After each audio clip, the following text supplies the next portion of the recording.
ఏమున్నది నీ పెళ్లి నా పెళ్లి ఆ తిరుపతమ్మ పెళ్లి ఒకసారి కదా. మరి మనం కాపురానికి వెళ్తాము రావటం జరుగుతుంది.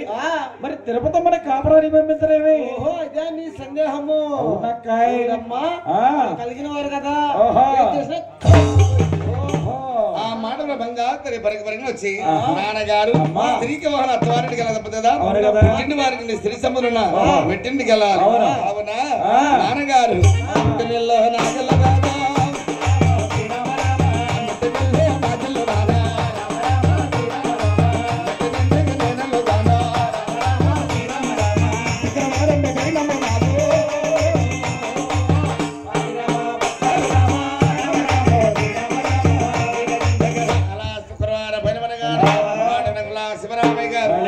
కలిగిన వారు ఆడపిల్ల కానీ అత్తారంటే పంపిస్తుంది కానీ శుక్రవారం పంపిణీ వచ్చాడు.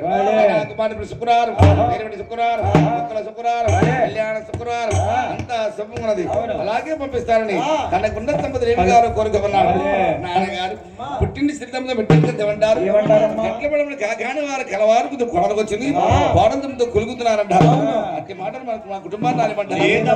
వెళ్ళి వేళ మంచి కలిసి అదే సంపద లేదా కట్టి వెళ్ళకుండా నేను వదందుకుంటే నేను కోరుకున్నది ఏమంటుంది. అమ్మా తిరుపతి నాన్నగారు మనకున్న సంపదలో నీకు ఏమి కావాలో కోరికమ్మా. నీకున్న సంపదలో తొడబడ్డండి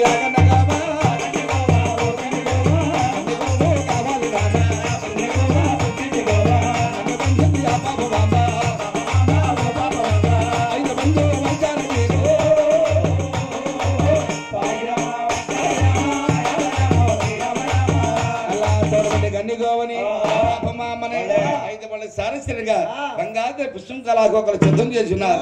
రత్నానం ఉంటుంది. అమ్మ లోయరాని నవ్వు రోజు పట్టరాని వ్రతం బట్టి చలగా చెట్టే దేవతని మళ్ళీ కలుగుతున్నావు. నీ వెళ్ళి కాబట్టి చాలా కాబరు అత్తవారి వెళ్ళా ఎలా ఉండవాళ్ళు వద్దమ్మా. ఎలా ఉండాలమ్మా అత్తమామల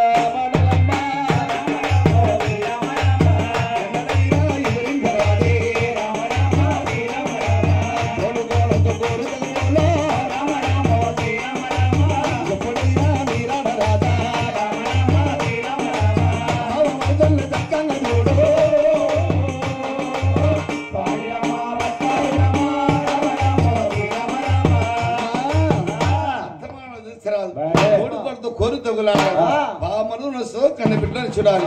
10 మందిలో భర్తని పేరు పెట్టి కేరాదు. అది నీ భర్త చిన్నధనం కూడా ఉంది.